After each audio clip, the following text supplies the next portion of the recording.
Welcome to the Jackie Tam podcast. This podcast is a tribute to you, the passionate, the dedicated, and the so very curious about elevating your performance and also living a deep and fulfilling, joyful life. On today's episode, I have an extraordinary person.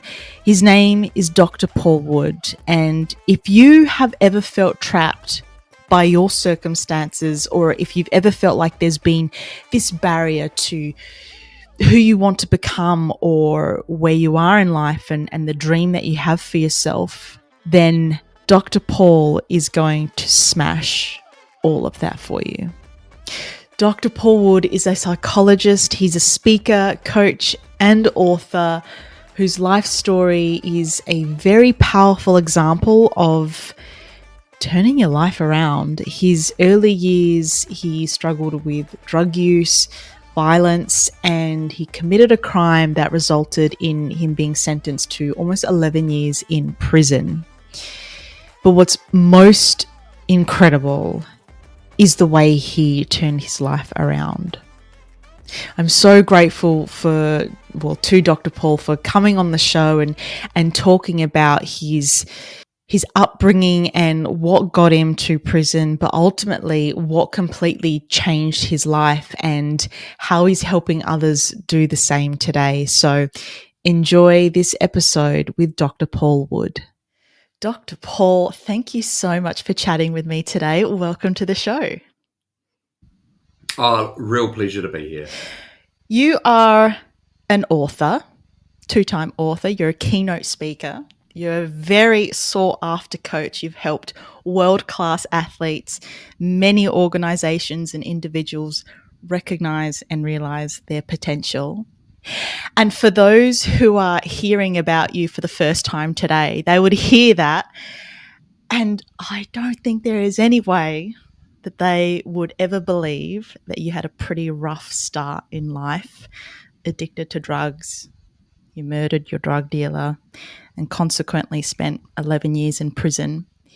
And when I say that, it's still kind of unbelievable to me, the way that you've just completely turned your life around. And I think that is the most important story or message from your life, is that it is such an important reminder that, you know, our past doesn't define our future or who we can become. So I would really love for you to start off with telling us about your early life so that we do really get an understanding of who you were and who you are now. Yeah, sure. I just want to acknowledge that intro is quite a journey, isn't it? It's interesting because when I hear you say that as well, like my life now is so different than it was when I was younger, and so different than that period of imprisonment. I mean, you know, happy to get into that with you, but it's just, you know, again, it's just such a constant reminder to me, you know, of just how far we can come in terms of our own development and growth. You know, before we went live, we were both just talking about, you know, both been on journeys of self-development and growth. And I am a true believer that that's the path to a meaningful and satisfying life, is to continue to try and progress in the areas that matter. And I love the fact that I spend my time these days working with people around that, because I've drunk the Kool-Aid, Jackie. You know, it's not just from the book that I know about this stuff. I really have come quite a way myself. So when I was younger, I was born, let's start there. I was born in the late 70s, spent most of my formative years in the 80s. So I'm in my mid-40s now, which is unimaginably old. You know, when I look back and think of, you know, your perspective of people when you're younger, where anyone over 20 is sort of like ancient. And the 1980s were a really different period culturally in terms of New Zealand and Australia. I think lots of places in the world, actually. I grew up as one of four boys, and we all grew up expecting we'd join the infantry when we were old enough. And if we were living the dream, we'd hopefully get into the special forces. That's what I grew up expecting I'd try and do with my life. Also as well, you know, it was just a far more free-range parenting type of period and time. It was prior to phones. It was prior to sort of all the helicopter parenting that we so do these days with our kids. And there was a lot of just sort of like expectation that your elder brothers would look after you and keep an eye on you.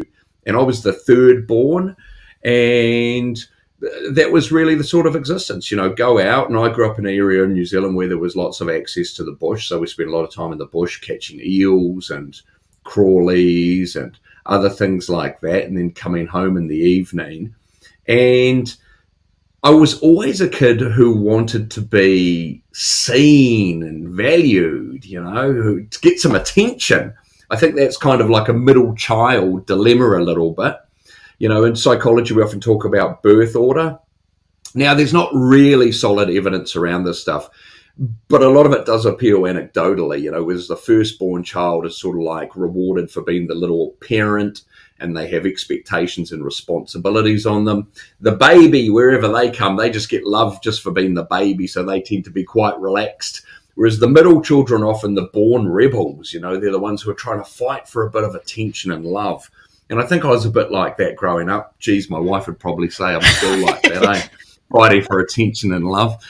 But anyway, growing up in that scenario, there was a lot of violence, not from my parents. There was nothing outside of the norms of the day in respect to that from my folks. And my folks weren't criminal at all. They were pro-social people who both worked. But amongst my brothers and I, there was certainly a lot of violence. I've got two boys myself now, and they certainly love to fight as well, 6-year-old and 9-year-old. But a big difference between my upbringing and the upbringing my kids experience today is this. While my boys fight a lot, they actually really love each other, and they're really kind to each other too. Whereas when I was growing up, kindness would have been seen as some kind of effeminate weakness. It wouldn't have been seen as something favourable at all. And I say effeminate because I really do want to emphasise the difference in perception in society between when I grew up versus today. Geez, these days there's all sorts of ways to be, to be male, to be female, all of that sort of stuff, whatever works, no concerns. Whereas when I was growing up as a kid, there were very strict ideas that were socially enforced around how you're supposed to behave.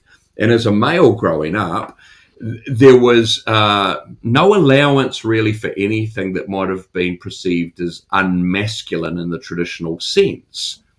And for me growing up, I oriented towards the things that were respected. And unfortunately, those were more around that sort of like aggressive violence. And I was lucky enough that my parents were together, my mum and my dad, awesome parents. But, again, parenting was quite different then. Like if I think about my dad, my dad's not big on any of the modern approaches to parenting. It's taken him into his 80s before he'll use the word love. And that will be in an email sign-off, not in person. Don't dare say it. But it's like, hey, we're all works in progress, right? Yeah. So, my kids get a really different experience than I did growing up. And that wasn't because of my parents. That was just social sort of cultural differences in the periods.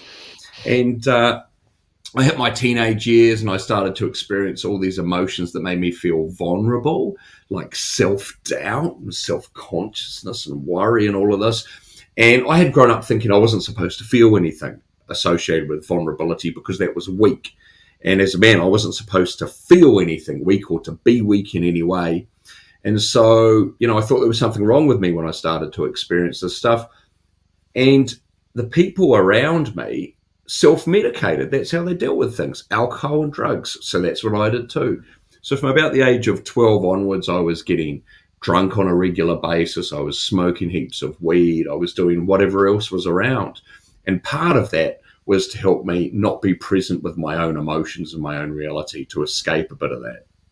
One of the causes of it as well was that my mum, who was the one source of softness in my life, had been diagnosed as being terminally ill. And something else that's really different between child rearing today versus then is this. Heaven forbid there was ever anything wrong with myself and my wife, we'd have an age-appropriate conversation with our kids. That wasn't standard operating procedure when I was growing up. Parents didn't talk to kids about that sort of stuff. But kids know when things are going on, eh? And so we knew but we never really had the kind of information that, say, for example, would be exchanged today with your kids. We never had any of that. And so there was a lot of uncertainty there, and that caused me additional distress. It's interesting, actually. Myself and my brothers had a conversation around our experiences of that period and, the different strategies people took. And I couldn't cope. Hey, I couldn't cope with what was happening to my mum. She ended up living a lot longer than expected. She lived until I was 18. And in that latter part of her life, when my older brothers were going and visiting her all the time, my youngest brother was going and visiting her when she was on a deathbed, I couldn't do it. I just withdrew. I just fully consumed as much drugs as I could, everything to help me just escape from the reality of what was happening. I just couldn't deal with it. And 3 days after she died, I chose to catch up with a drug dealer. What I didn't realize when I chose to catch up with them was that they had an aggressive interest in adolescent boys and sex acts. And what they didn't realize when they chose to catch up with me was that violence had truly become my comfort zone by this point in my life. I've always been quite a physical, athletic person. And I learned as well that it's the anticipation of a hiding that's often the worst, not the actual hiding itself. Once you start getting hit, the adrenaline and the cortisol kicks in, it's okay.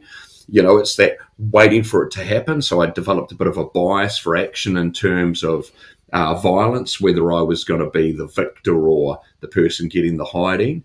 And that's how I responded to any sort of perceived threat. And that's certainly how I responded on this occasion. And as a result of that meeting with my then drug dealer, he ended up dead. And I ended up spending the first night of what would be the next 10 years, 10 months behind bars in some of New Zealand's toughest prisons, from 18 to 29. And I look at it now and I'm just like, God, it's just so remarkable what we're capable of surviving, Jackie. When I talk about my background, a lot of the time people will go, geez, oh gosh, I couldn't have done that. I couldn't have survived that, especially maximum security prison, which is an incredibly violent, dangerous environment. But I'll tell you this right now, people have no idea of just how much they're capable of coping with. I want you to think about this, right? We don't come from a lineage of weaklings, of quitters. Our ancestors were bloody survivors on both lineages, Jackie. Like if you think about your maternal and your paternal line, going way back, all of those ancestors were able to endure unbelievable things that we couldn't even comprehend in modern life, in terms of our first world problems. They endured and they survived. That's who's within us genetically. Those people who have this unbelievable capacity to deal with hardship and adversity and come out the other side. And that's what we've got within us. I always think about this as so interesting when you think about the difference between the psychological and the physical components here. And I know a lot of your listeners will be people who are interested in athleticism and sport and that. And I'm lucky enough, I mentioned this to you previously, is that my wife's a sports scientist. She's an elite mountain bike rider. And as part of her training of me to try and keep me in shape, she got me to do a mountain bike ride recently where I'm supposed to try and, do these like periods of 3 minutes of just max effort. And this is what she determined at the end of this, looking at my stats and that's, I don't know how to push hard on a bike. I literally don't know how to push hard. And that's because I've never done it. So for me, I start to feel these physiological sensations when I'm pedaling hard and I'm like, oh my gosh, okay, this is me at my max.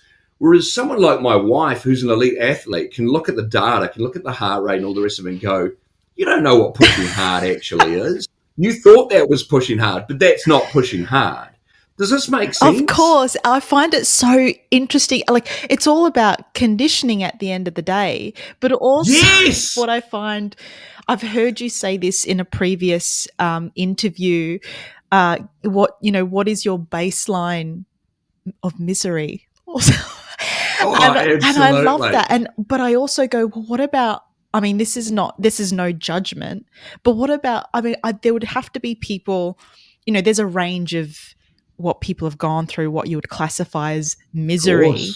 And those who obviously look at you would, their baseline, let's just say, is really low. Like just don't understand. And then potentially those who are athletes and really push themselves, like their baseline is going to be a little bit higher. So like this whole thing is fascinating to me. Like, how do we condition ourselves to be able to work through really tough situations, whether it is a physical situation or whether it is a mental situation? Yeah. Well, again, if we use that analogy, and my book Mental Fitness is all about this, is about the analogies. Your brain and central nervous system, it's less visible, but it's exactly the same as the rest of your body. And hey, I just want to acknowledge we're not all created equal in terms of our capacity to cope with physiological demands. Not everyone can be an Olympic athlete, right? I mean, I did a classic sort of like midlife crisis move a couple of years ago and ran a marathon. I'll tell you this right now, I am not someone who's genetically designed for running marathons. As my wife likes to say, I'm designed to take hits. I'm really good at sports like rugby league, judo, which is my sport, that sort of stuff. I'm not built for endurance sports. And so no matter how much I trained, I was never going to the Olympics, but I could get closer to my potential through that conditioning, right? And it's the same in terms of our capacity to cope psychologically. Is we all have this massive range of potential, but very few of us have done enough of the work to get anywhere near the higher end of what we're capable of. And for me, I feel really blessed that I had the opportunity to go through real challenge, real struggle, real fear, real testing in that prison environment, because I know what I'm capable of. Like regularly these days, I like to overly dramatically respond to things like my kids not brushing their teeth long enough, or not picking up after themselves, or some other minor thing. And then I have this perspective where I can go, this is so much better than worrying about getting stabbed in B block in maximum security prison. So I've got a good comparison point. And I suppose that's the thing of athletes like my wife as well. They have pushed through, so they know what real hardship is. And that gives them that perspective. Perspective is everything, eh? Do you know what I think is such a massive difference, though, between the physical stuff and the mental stuff? And that is, if you're an athlete, if you're someone who's training for a purpose, you understand the value in the misery and the suffering that you're enduring, right? You go out and you train and you go, this is money in the bank in terms of my future ability to perform at the level desired. So the link, the value of what you experience is so clear to you. But unfortunately, a lot of us don't get this in terms of stress and pressure that's psychological. What we do instead is we go, oh, this is bad. I just want this to be over. I just want to be happier. We don't see there's value in it. Whereas that perception of value where I go, oh, this sucks at the moment. You know what? This is going to make me better equipped to deal with misery and hardship in the future and to be less impacted by it. There's value in this. This is, what was the word used? Conditioning. Hey, Jackie? Yeah. Where you see the link. And this is one of the things we know about the neuroscience, right? And that is, if you're experiencing stress and pressure, if you're experiencing the hardship and you don't see any value in it, it actually makes you more prone to getting negative health outcomes associated with the stress and pressure. It makes you less able to cope with it. Whereas when you can go, actually, you know what? The feeling I'm having right now, this unpleasantness, this energy, this sort of like focus I've got, that's my body preparing me to take on challenges. This is something my ancestors evolved to experience to help them navigate the hurdles they would encounter in their lives. And in fact, through experiencing this challenge, I will be better equipped to flourish through adversity in the future. Yeah. If you have that perception, then it activates a different part of your brain called the approach system.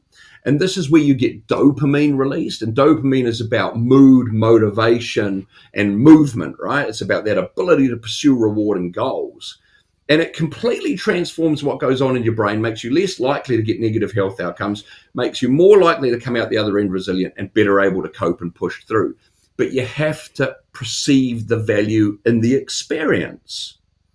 Does that make sense? Of course. And I mean, at the end of the day, like, you can apply that to anything. You can reframe any of the negative thought patterns to make it better for you.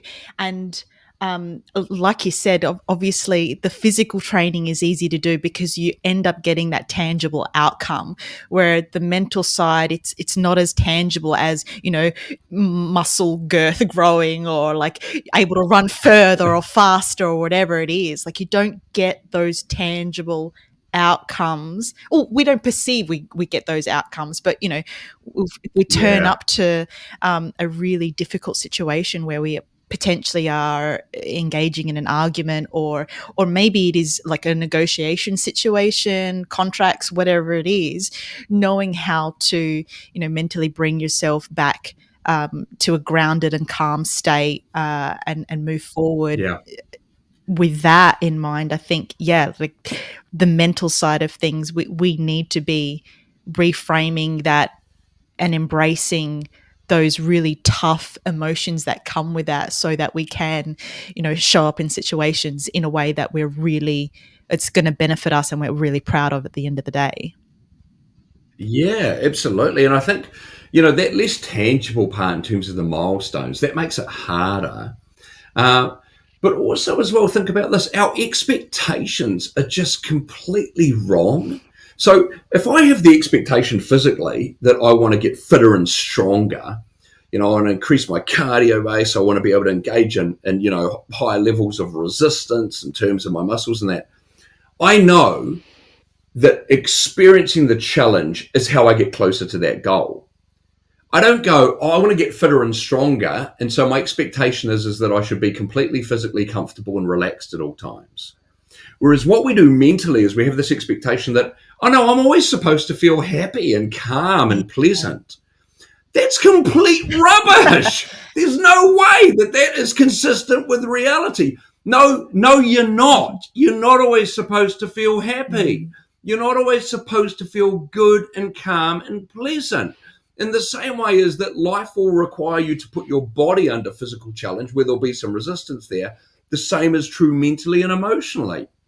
And I tell this right now, all of our unpleasant emotions, stress, all the rest of it, that's stuff we've evolved to experience because it's useful to us. In the same way that, the physical struggle and challenge, physical pain, is stuff we've evolved to experience because it was useful for our ancestors.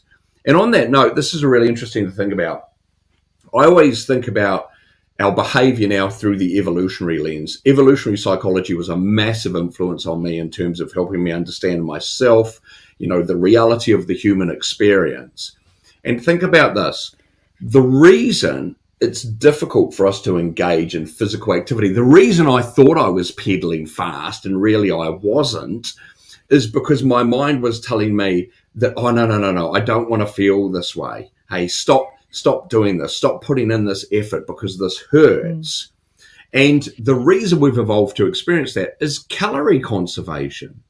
Think about this. Out of your potential ancestors, the ones who survived and were able to carry on during periods of scarcity were the ones who were reluctant to burn calories unnecessarily.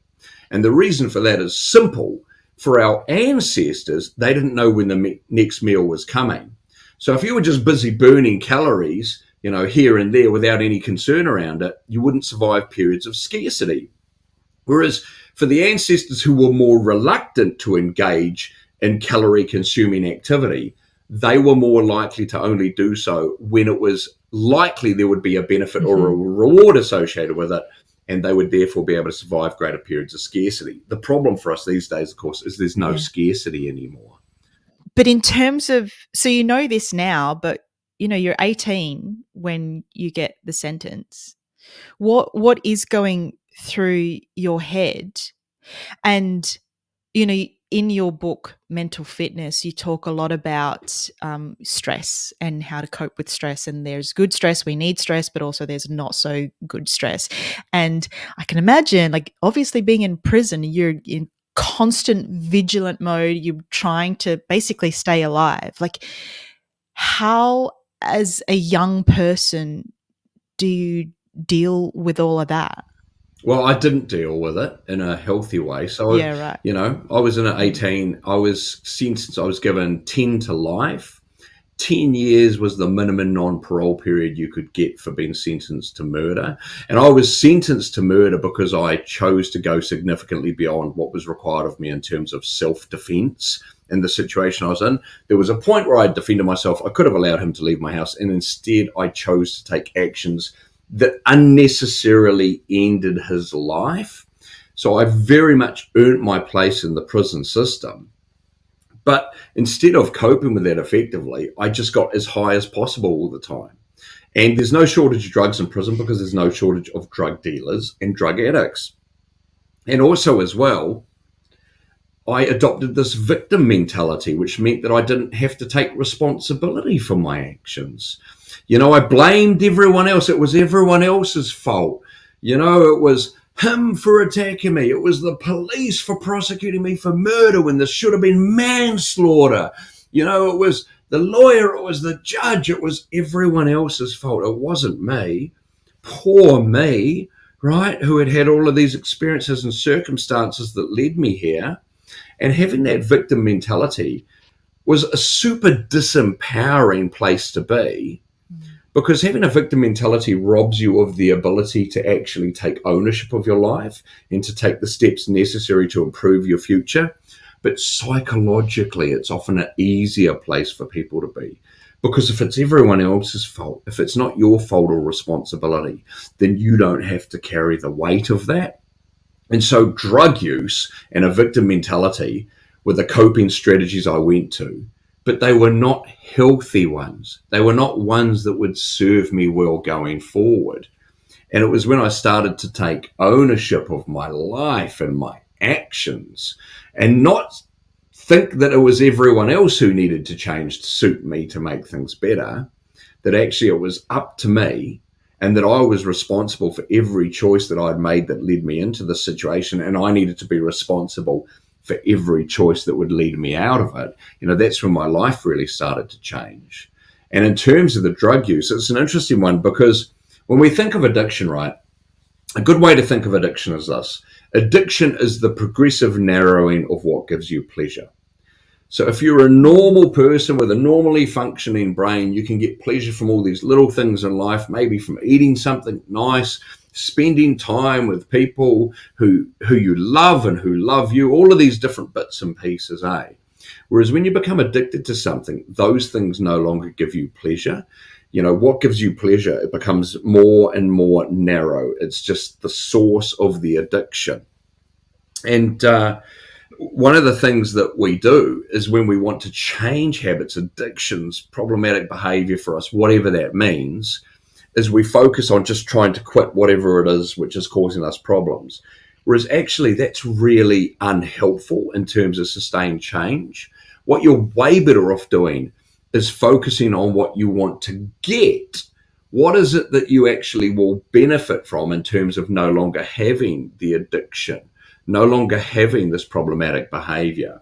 So say, for example, with me, I started studying and I wanted to achieve educationally. And then that became the goal that I had, what I was approaching, that was incompatible with the drug use. If I had just focused on the doing drugs and stopping drugs, I wouldn't have had anything to really keep me going. But because I was focused on this goal of education that was incompatible, with this drug addiction and the issues around that, that's what gave me the motivation going forward to be able to leave that behind. And in psychology, we talk about the difference between approach and avoidant goals. So the avoidant goal would be, well, I want to avoid having the drug addiction. The approach goal is, I want to achieve an education. Now, having an avoidant focus can help you get started, but you have to have the approach focus to keep you going, to keep you motivated. And I think the same is true in terms of any type of bad habit, right? Anything we want to leave behind. I want to drink less. If I just focus on that, it's going to be really hard to turn that into a sustained change. But if I go, what is it I want to get out of not drinking as much? Oh, I want to be better humoured and more patient with my kids at night. I want to wake up feeling better in the morning and able to get out and exercise. I want to be physically in better shape. Whatever it is, the approach focus is the thing that we need to focus on if we want to re-expand, what we want in our lives. And that's something I've certainly experienced. I've gone from that real narrow point in terms of what gives me pleasure to this massive, expansive perspective where the smallest things can be a great joy to me. I like running in the trails around our house, and I like touching the trees and the leaves as I run, Beautiful. and just so savoring that, because I spent so many years in prison. And one of the prisons I spent most of the time in, where you could look out the bars out the window and you could see the hills and the greenery above the prison. And I used to just look at it all the time, just going like, what I would give to just be in the bush, to just be there. Whereas now I get to like go out, like I get to look out the window just here and see a fern frond in that. And I'm just like, it's this expanding of what gives us pleasure. That's the goal, eh? Oh, absolutely. And I love that. Why, how did you come to start studying? Like, what was the turning point? Was there something that happened for you that made you decide you firstly wanted to even study and have an education? And then secondly, how did it come to be psychology? Yeah, nice. Well, there definitely were things. I had a number of people at different points early in my sentence say, hey, you should do something useful with your time. There was this really fantastic mentor I ended up having, a guy called John Barlow. Earlier on in my sentence, he used to go, hey, do something, study.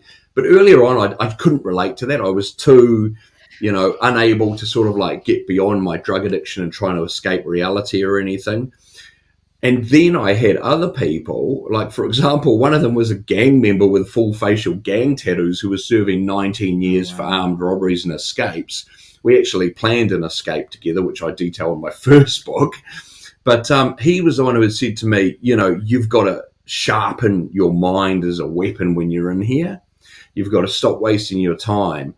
And so for me, that made sense. And I started thinking, okay, well, maybe I should be trying to read stuff or learn stuff while I was in here. And then when I ended up in maximum security prison, I came across a guy who was one of New Zealand's most notorious safecrackers, and he really changed my perception on what education was about. I'd always thought education was something that you did to get a job, whereas through my interactions with him and a particular experience there where he demonstrated gravity to me and how it worked, and it blew my mind. That really sort of like got me on this path of wanting to learn more, to know more. And I started studying psychology because I thought it would be really useful in prison to help me be like a mind reader and avoid the attacks of other people. And, of course, you start something like psychology, and very quickly that spotlight turns within. And it was myself that I started to understand more. And the original word for educate, means to lead out of. That's what it would do for me.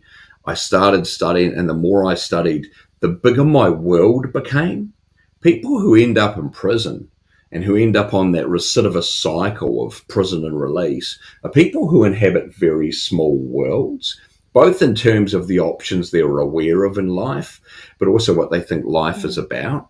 Whereas education, as I started to learn more about this wonderful thing called the world, and I started to learn more about history, and I started to learn more about this stuff, it just expanded my world.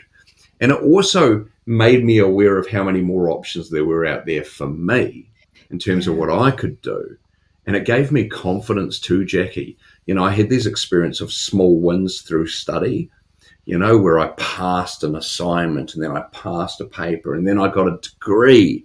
And this stuff really gave me a sense of what I was capable of. But it also conditioned me, to use that word again. It completely changed my perspective on what education was about and how you achieved an education. I'd always thought that education was something where if you were smart, it would just come to you, just be easy. Whereas what I realized through this experience is actually the way you get smarter is by experiencing the appropriate level of resistance and challenge mentally. And then that actually better equips you to deal with even more complex and harder things going forward. It was exactly the same as my body. I love that. Did you find that did you influence anyone else? Oh, absolutely. Like during your time there? Yeah? Oh, absolutely. And by the way, I don't say that in like like I'm a great influence and that. Absolutely. That's not the case at all. I tell you what it was. is, to make an informed choice, you have to be aware of the options available to you. But the only way you're aware of options is if they've shown up on your radar, if they're part of your world. And so for a lot of people, what would happen is they'd go, oh, that guy's studying. Oh, you must be able to study. And then other people would end up following that path, not because I was some kind of awesomely positive influence walking around, spreading the word, but rather because I became a point of reference for people where they'd go, oh, you can spend your time doing that. I love that. And I know you use that now for those currently in prison. Yeah, absolutely. And I would love to know what it was like for you entering back into society, because this is an Australian stat. 42.7% of Australians released from prison are back within 2 years, and that was taken 2021 to 2022. Can I just say, what was that transition? You do better in Australia than we do in New Zealand, Jackie. I kid you not. We have have even worse reoffending rates. It's because both New Zealand and Australia have both followed the North American idea of crime and punishment. And unfortunately, that's a bit heavier on the punishment piece than the rehabilitation piece. And that's understandable, right? As a society, God, bloody criminals. Of course, the emotional desire to punish people is completely understandable. But unfortunately, punishing people doesn't prepare them to be good neighbours once they're released. And so we end up on this cycle. And so for me, I tell you, when I got out, so I'd spent my whole adult life in prison. I'd gone in at 18. I got out when I was 29, nearly 30. I hadn't had any experience of what it was to be an independent adult, in a normal life. Because prior to going to prison at 18 as well, I lived a criminogenic life. That's the technical term. I was actively involved in crime to finance my drug habit. I was involved with other people who had the similar type of life. I hadn't had any experience of a normal life. And then I get out, and there are other things too. For example, when I went into prison, cell phones were incredibly unusual. Maybe you'd see a builder who had a massive brick-style cell phone or something like that. But when I got released from prison, everyone had cell phones. There was this thing called the internet that I'd never seen. So there were lots of big changes that occurred over that period.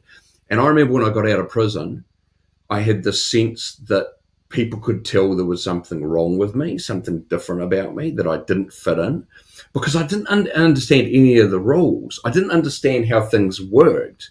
We are so heavily influenced by our environments. And when I got out of prison, I wasn't sure how it all worked. And it took quite a while. It took really a number of years before I had the level of social sophistication that would enable me to operate effectively within the outside world. And it's interesting too, right? PTSD, post-traumatic stress disorder, is something I always love to talk about. And one of the things that a lot of us don't realize is that the symptoms of PTSD, like the hypervigilance you mentioned, the strong reactivity, the hypervigilance, the rumination and the worry, the nightmares, all of that sort of stuff, is really functional in keeping you safe when you are in a high-risk environment. Look, if you're a kid growing up amongst domestic abuse, or if you're in prison or if you're in combat or anything like that, PTSD symptoms are totally functional. It's not PTSD when you're in that environment. That's called survival. That's adapting to that environment, walking on eggshells, all the rest of it. The problem becomes is when you get out of that environment and that stuff carries on. And so for me, I figure it took probably about 2 years before I'd be comfortable having people walk behind my back in a public situation, like sitting at a cafe or anything like that, or even just on the street. I always used to just naturally stand with my back towards a wall if there ever was that possibility. Because in prison, you just can't be comfortable having people having access to your back at all. One of the most common places that people get attacked in prison is in the mess hall when they're lining up to get their meals, and then people come in and attack you from behind. And again, that's basic survival stuff in prison. But you don't need to do that if you're living a normal life as a civilian, right? And so there were those types of changes. But there were all sorts of other things. I mean, I think of a funny one that I think of sometimes. Like, I was really lucky that when I was released, I got an opportunity for employment in workplace psychology.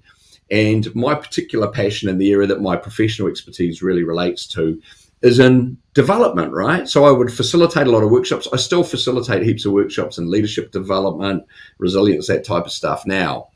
And the company I worked for that employed me, that gave me a chance, they used to run these workshops and they'd get people along and, they'd have catered lunches. And at lunchtime, when I first started going along and co-facilitating these and learning from my fantastic mentor, Dr. Paul Inglet, who's like a thought leader internationally in the workplace psych space.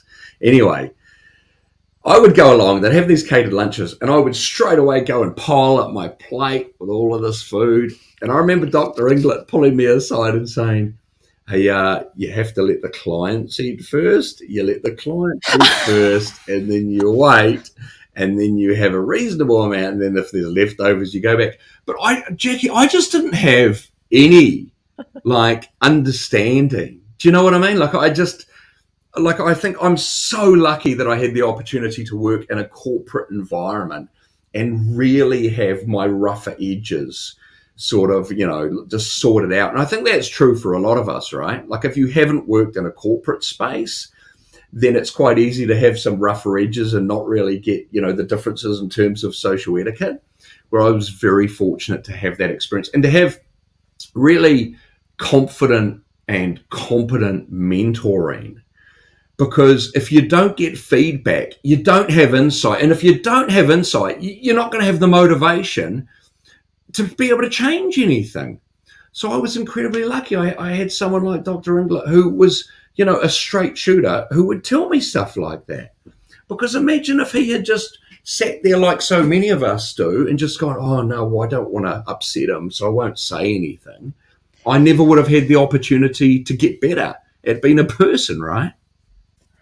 Yeah, we need those people in our lives who can tell us the things that we are blind to. Yeah. I mean, it's not our fault either. If we don't know any better, if we haven't been exposed to a certain way of doing things, and even culturally, when we go overseas, we don't know sometimes how a culture does things, and so we could be offending them, not realizing it. So getting that feedback and having the people in our lives who can look at us and go, hey, maybe you should try this.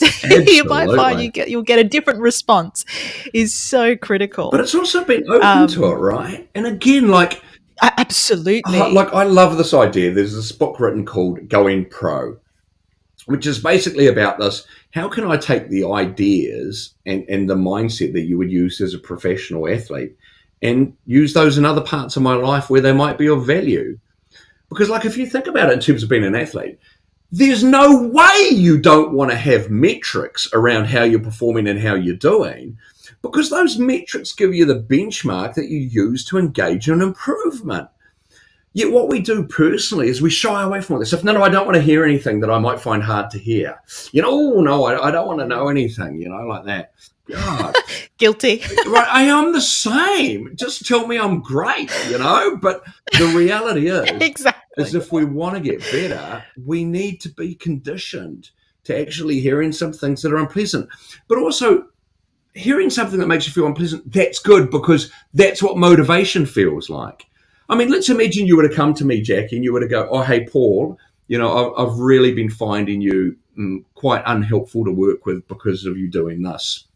And I was like, yeah, all good, Jackie. Completely aware of that. Doesn't bother me at all. That would be a problem. Whereas if you were to come and have that conversation, I was to go, oh, golly, it feels unpleasant hearing that. That's what motivation feels like. That unpleasant emotion is what motivates me to do differently going forward, to get better, to be more effective, right? I would love to know your thoughts around how we could make it better for those coming out of prison. How do we work on rehabilitation? How do we work on because whether we like it or not, they're going to come out, and we don't want them as a society being repeat offenders. We want to be living in a safe environment. So how do we help them be successful out in society and not go back, not recommit crimes? Again, I think this is something that's really important to identify as an area where we hope to achieve progress rather than resolution.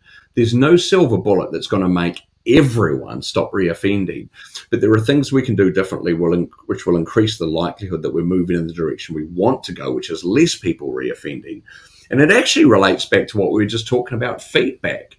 Whenever I talk to people about feedback, I always say there's 3 different mirrors, right? That we can hold up to other people or that we can hold up to ourselves. And the first mirror is, hey, this is you at your worst. This is you at your worst, right? Let me just show you how bad you can be. Completely unhelpful in terms of motivation, in terms of progress, right? All this is likely to prompt is defensiveness, rationalization, or self-flagellation. Oh, I'm not good enough. I'm never going to be good enough. Let me just focus all of my energy on that. The second mirror is, oh, look, this is how you're being now. So this is you right now. This is a realistic, objective, view of you and how you've been right now. Okay, can be of use and benefit to us to see how we are right now. But the most useful one is the mirror, which is, this is who you can be at your best. Let me show you who you can be at your best. And the reason I want to have this conversation with you now is because I believe that you can be that person. And I want to help support you on that journey of that just being who you are as a standard. And that's what we want to do with people coming out of prison, is we want to give them expectations to live up to, Jackie. In fact, that's what we want to do with everyone in our lives. We want to see the best. We want to hold up the mirror in terms of what they're capable of and help support them on that journey. But that requires a bit of bravery from us, right? Particularly with people coming out of prison, because there will be some who will take advantage. There will be some who won't succeed. But we've got to ask ourselves, whether we want to take that risk, but increase the likelihood that those who can make it will make it. And by the way, that's most people. I truly believe that most people in prison, are there because they've made bad choices based on circumstances, based on skill sets, but that they want to have a better life and they can have a better life.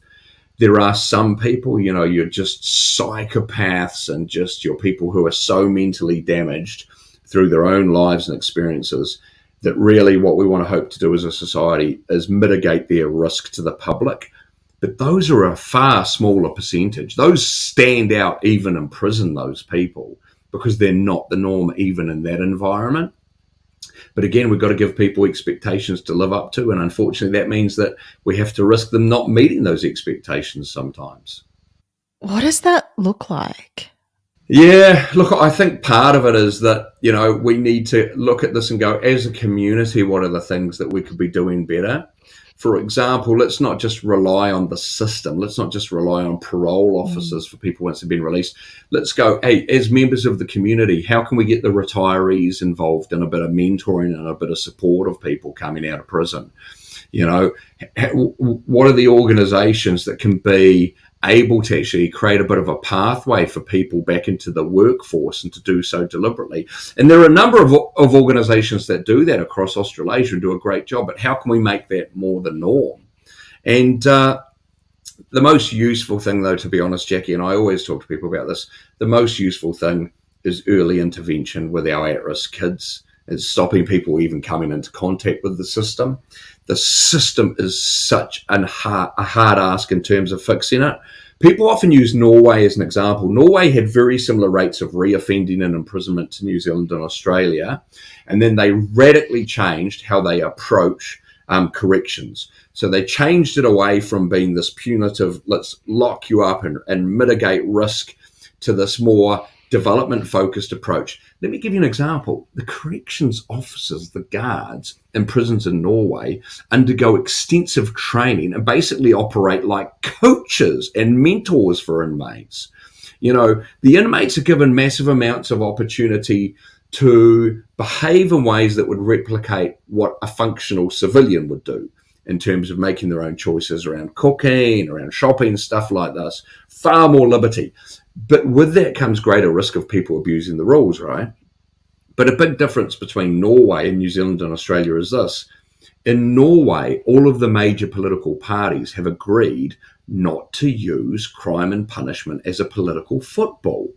No one uses it as a campaign vote-winning target. And as a result of that, you just don't have these people who are just trying to always hold up the mirror and go, oh, the other party over there, they're too soft on crime, or they're too ineffective, or whatever it is. It's not used. Everyone agrees to that. And also the media agrees not to sensationalize crime. And as a result of that, the Department of Corrections over in Norway has an authorising environment where they can do stuff like this. New Zealand and Australia, we just don't have the same environment. And so the easier fix for us, the more effective one, is early intervention with at-risk kids. We can do what we can with the system as we have it. But to give you an example, for every dollar that you spend in terms of early intervention for at-risk kids, you're saving $18 down the track in terms of costs around youth justice. So, that's what we need to do. In New Zealand, we've got awesome organizations like Big Brothers, Big Sisters. I'm an ambassador for them. They're absolutely awesome. I'm sure Australia has similar. If we really want to make a difference, that's where we need to be investing. Fence at the top of the cliff, not ambulance at the bottom. Yeah, that's huge. I want to talk about your book, Mental Fitness, because we were talking earlier, and this all ties in obviously very well. When I first picked up the book, I flipped open the page and it was talking about emotional regulation. And one of the things was about, again, you've already mentioned this, that sensory information. We perceive whatever is happening, we perceive it based on, what we've experienced in the past and our environment and what we grew up with and whatnot. So I would love to know, how do we, I guess, understand, what we're feeling? And in relation to that, how do we understand what we're feeling when we realize it's disproportionate to, the experience that we're having or the conversation that we're having? Yeah. And, how do we start to rewire that as well? Yeah, awesome. There's heaps in there to unpack. So much. No, it's so good, eh? I mean, one of the most useful sort of frames that I use in terms of the emotional experience is recognizing that just your emotions, the pleasant and the unpleasant ones, are just signals that your body is sending you, right? They're just signals. That's all. They're trying to get you to do something. If they're pleasant, they're trying to get you to carry on pursuing a goal or to savor the circumstances you're currently in. If they're unpleasant, they're trying to prompt you to change either your current situation to mitigate a future potential risk or to change your current situation in order to get out of some risky situation. Pleasant means pursue and savor. Unpleasant means make change. And the problem is we're socialized to think that we're supposed to feel good all the time. And as I said earlier, that's a load of rubbish. Think about them as signals comparable to thirst and hunger, right? Now, thirst and hunger are unpleasant, and that's why they prompt us to take action. If they were pleasant, then I'd be going like this, oh my gosh, Jackie, the long weekend. My friends and I, we just got so hungry. It was the best time ever. Oh my gosh, we just didn't eat it. Oh my gosh, it was so good. We just overindulged in starvation. No, being hungry and being thirsty is unpleasant because it's prompting us to take action, right? In order to gain hydration and satiation, so that's what it's prompting us to. But we don't walk around going, oh my gosh, I feel hungry. I'm not supposed to feel hungry. Why does no one else feel my hunger? We just go, oh, this is just a signal my body's sending me. What's the useful thing to do? And by the way, you can't always do what your body wants you to do, right? For example, you might go, I feel hungry. Like, for example, judo is my sport, which is a weight-bound sport. And at the moment, I'm a bit overweight in terms of my weight class. And so for me, hunger, I go, okay, this is unpleasant, but I'm not going to listen to the signal and go and get food because that would be inconsistent with the goal I have. I just have to make space for this hunger. Does that make sense? Alternatively, oh, yeah, that's good. Right? I might be thirsty when we're having a meeting and I might go, okay, I'm thirsty. I'm just going to make space for that thirst because now is not the time and the place. It's the same with our emotions, right? Like sometimes, you might be having a conversation with a loved one and you start to feel the signal which comes up, which is the signal that I want to correct you right now. I want to tell you how you're wrong. But actually, in terms of effectiveness, maybe the best thing to do is to just make space for that signal and not do anything with it, right? Whereas there might be some other circumstances where absolutely go full noise on the signal, but they're just signals, Jackie. That's all they are. They're not good or bad. And in fact, the way to look at them is to go, well, what would be useful based on the circumstances I'm in and the outcome I want to get? And a lot of the time, when it's incompatible, the emotion we're experiencing with the outcomes we want to get in a situation, then we just make space for them. We don't try to fight them and make them go away. We just accept that they're there and carry on. In the same way as if you're exercising, right? And you start to feel the struggle, you don't go, oh, no, I need to not feel the struggle now. You just go, oh, yeah, okay, carry on. Right, my legs are hurting, but my arms feel okay. Whatever it is, you make space for it. You don't try to fight it. That would be counterproductive. And the same is true emotionally. If I'm starting to feel, that anger or that defensiveness or that envy or whatever it is, I don't go, no, don't feel that. I just go, okay, so what's the signal my body's sending me? Is it helpful or unhelpful to me to do something with this right now? Should I just make space for it, or should I actually use it to initiate an action that would change my circumstances or move me in the direction I want to go? But the cool thing about even stopping to ask ourselves those questions, and the first one is, well, what's the signal, right? Is this thirst? Is this hunger? Is this something else? Is that as soon as we do that, we re-engage the thinking brain and we dial down the intensity of the emotion we're experiencing. And you don't want to get rid of emotions. They're important signals, but you want to be able to respond to them rather than just react to them all the time. Yeah. And a response is a deliberate decision, eh? Does that make sense? Oh, yeah.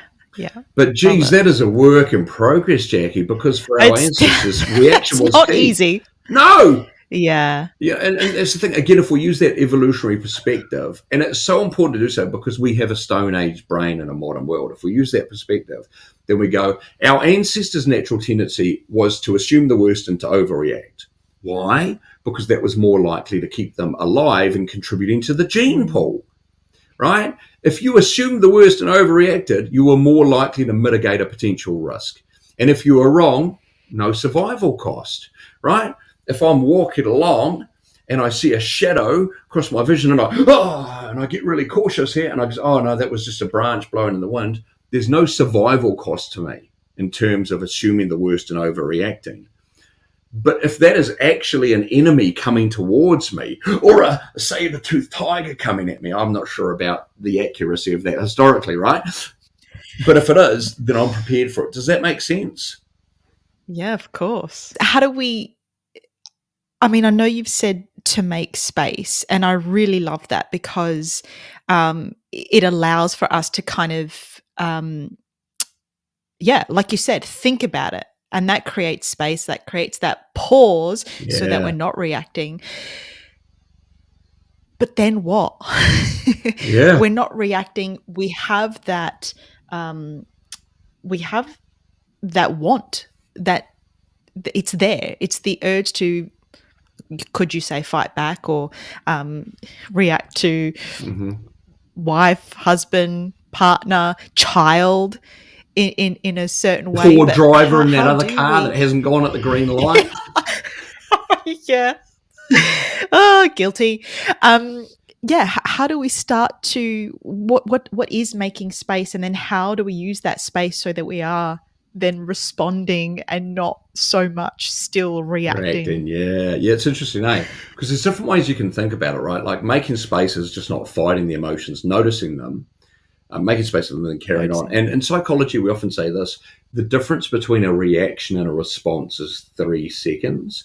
If you can just make that little bit of space, then it will be easier to choose what you now do rather than that initial emotional reaction you wanted to have. And one of the cool things that I got to do as part of researching that second book, Mental Fitness, and by the way, my first book is How to Escape from Prison, and that's about my journey. And by the way, that's the most popular book in the prison system. And I bet you there have been some disappointed borrowers, Jackie, have gone to the prison library and gone, how to escape from prison? Oh, definitely borrowing that one. And then gone like, thoughts and ideas, mindset.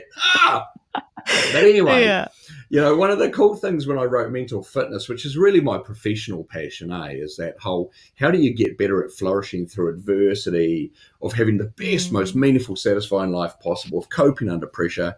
One of the really cool things I got to do there is I got to spend some time with the New Zealand Special Forces, and I got to watch the SAS do their conduct after capture training.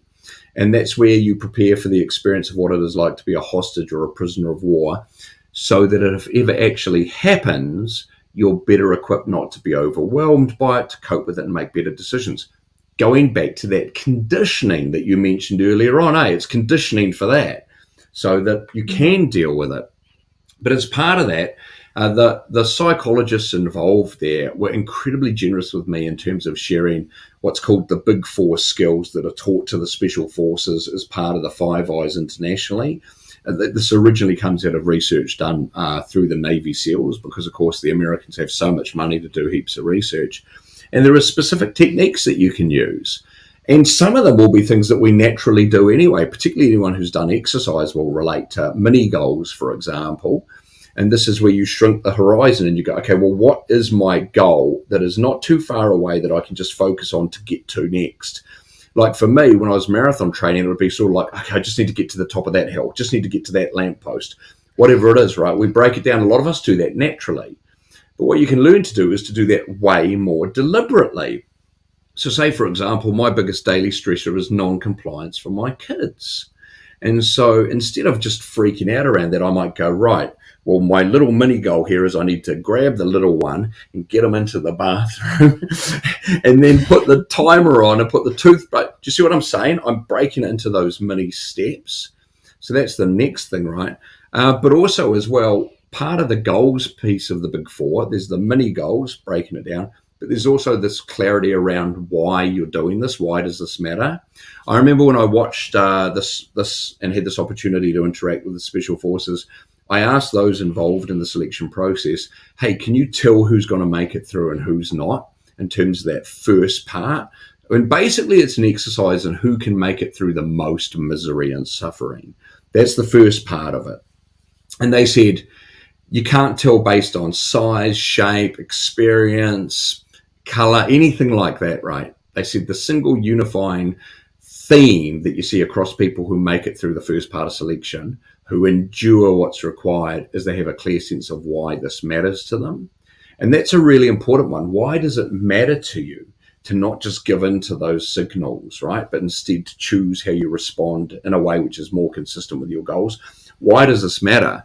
And I mean, for example, in a long-term relationship, you might go, okay, I feel this desire to correct this person. I feel this desire to defend myself in the face of what they're saying to me.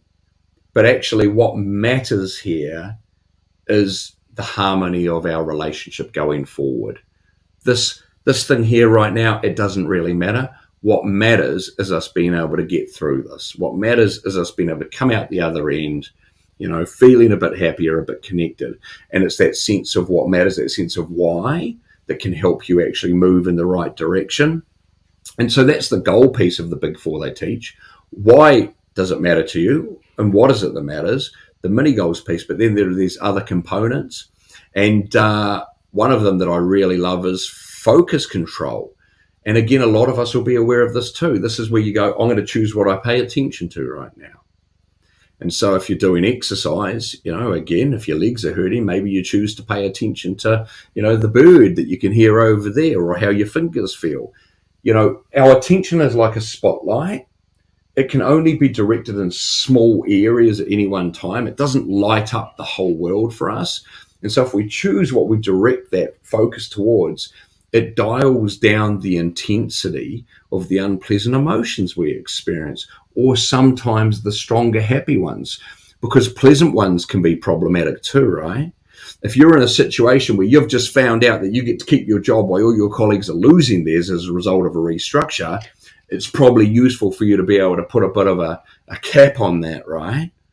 And so again, that choosing what we pay attention to. Maybe it's something internally. Maybe we do some breath work and breathing regulation, like mindfulness, meditation, that type of stuff. Or maybe it's something external, where we go, well, what are 5 things that I can notice right here in the room that I wasn't previously paying attention to? What are the sounds that I can hear in the world out there? So that's tuning in or tuning out in terms of what we choose to pay attention to. And, then there's other stuff as well that I outline in the book. I won't give everything away because I encourage people to get a copy of it. They have to, yes, of course. But that stuff's gold, Jackie, because, we get so much around well-being and resilience, but very little around that mental toughness piece. If you're lucky enough to be an athlete, you're more likely to have come across some of that stuff.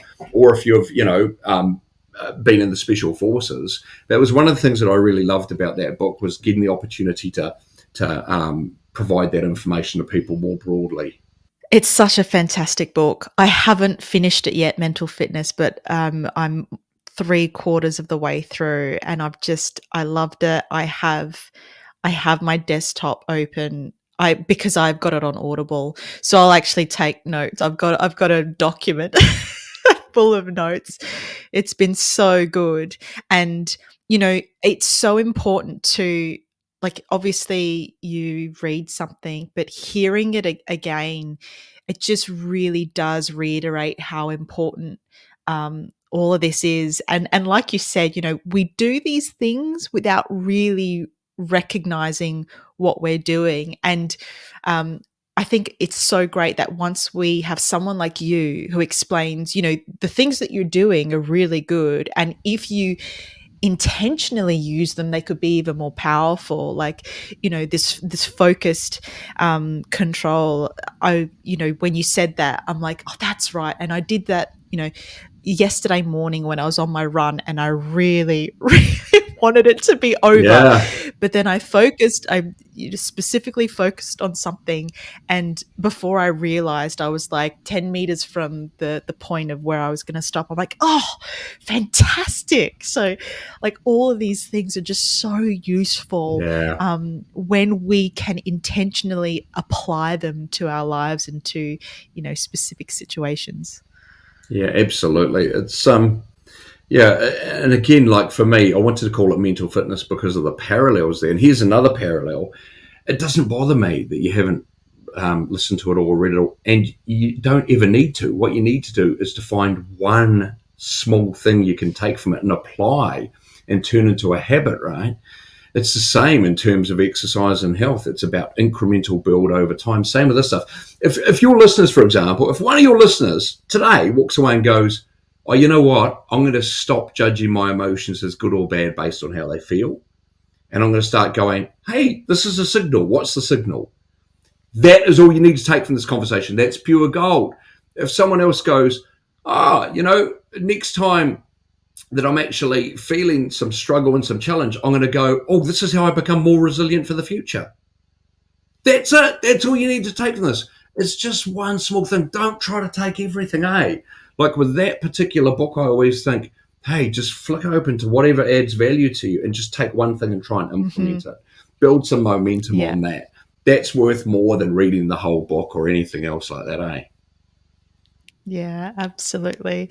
Oh, gosh, I could talk to you for hours and hours, but I for those who are listening on, like, they need to, find out more about you. Maybe they want to work with you. Maybe there's someone out there who has an organization that would love to have you.